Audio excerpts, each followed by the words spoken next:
Selamat sore pemirsa di rumah, kembali lagi bersama dengan program Ramadan Sehat bersama RSAU Dr. Efram Maharsana. Dengan saya, Dr. Sri Hening Rahayu Triwardani, SPTHT BKL. Saat ini saya akan membahas topik tentang jarum pentulku di lambung atau di paru. Saat ini kita akan membahas sedikit tentang epidemiologi terjadinya kasus benda asing di bidang THT. Saat ini yang akan saya utamakan adalah benda asing di saluran nafas dan saluran makanan. Secara epidemiologi, kasus terbanyak adalah terjadi pada anak-anak dibanding orang dewasa. Sedangkan untuk usia, sekitar 75-85% terjadi pada anak-anak usia di bawah 15 tahun, sedangkan 2/3-nya terjadi pada anak usia 3 tahun. Kemudian kasus tersebut bisa menyebabkan kematian, tetapi hanya sekitar 0-1,8%. Tidak terlalu banyak karena penyebab kematian itu tergantung dari besar kecilnya benda asing tersebut dan di mana dia akan menyumbat. Ya, jadi akan menyebabkan kematian apabila dia menyumbat di saluran napas dan ukurannya cukup besar sehingga menyebabkan terbuntunya saluran napas atas. Sedangkan benda asing yang paling sering tertelan atau masuk ke dalam saluran napas adalah jarum pentul.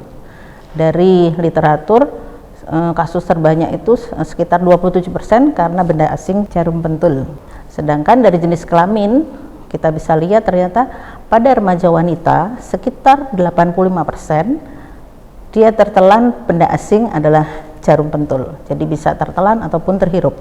Sedangkan untuk remaja laki-laki bisa juga mengalami tersebut sekitar 14%, tetapi yang unik di sini adalah bukan jarum pentul tetapi jarum suntik.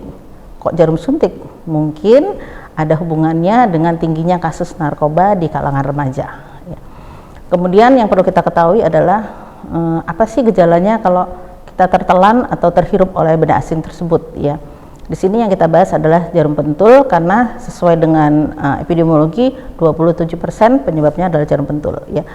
Jadi kalau dia tertelan di saluran makanan akan ada keluhan nyeri telan. Nyeri telannya bisa di daerah tenggorok ataupun terasa tidak nyaman di daerah lambung. Tetapi apabila benda asing tersebut terhirup jadi masuk ke saluran nafas, akan ada keluhan di mana ada episode batuk beruntun sekian menit, ya. Jadi dia batuk berturut-turut, kemudian ada fase tenang, tidak ada keluhan sesak. Hati-hati di sini, apabila ada keluhan seperti itu kemungkinan besar benda asing tersebut masuk ke saluran nafas. Kemudian dari pemeriksaan fisik bagaimana?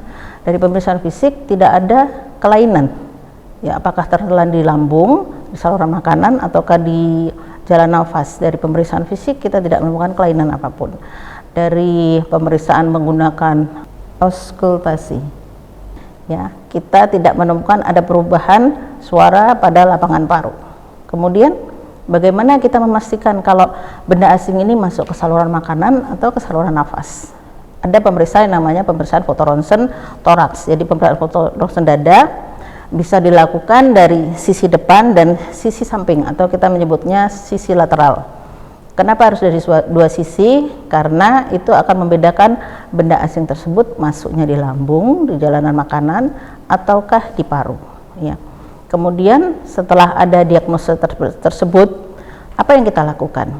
Yang kita lakukan apabila benda asing tersebut dari gambaran radiologinya masih ada terletak di sekitar jalan napas yang maksud saya bukan jalan napas, ya, di jalan makanan yang sisi atas. Jadi kalau kita mengatakannya di esofagus atau di kerongkong, itu dilakukan tindakan namanya adalah esofagoskopi ekstraksi. Jadi tindakan pembedahan tetapi memasukkan alat melalui rongga mulut, kemudian kita eksplorasi, benda asingnya didapatkan, kita keluarkan.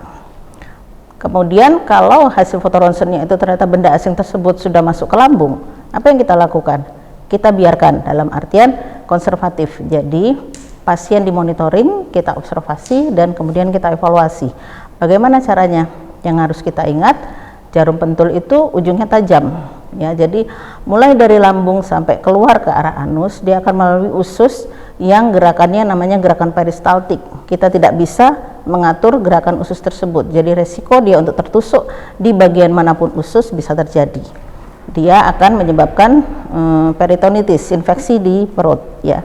Itu yang harus hati-hati. Kemudian kita evaluasi dari BAB-nya. Jadi memang kita harus mengecek benda asing itu keluar lewat BAB-nya. Sedangkan kalau benda asing tersebut masuk di saluran nafas, tindakannya adalah dengan melakukan fiber optic bronkoskopi. Jadi sama dilakukan, alat dimasukkan lewat jalur nafas, kemudian kita evaluasi, kita dapatkan benda asing dan kita ekstraksi. Jadi kalau kita disuruh memilih which one yang lebih aman, sama-sama bukan pilihan yang baik.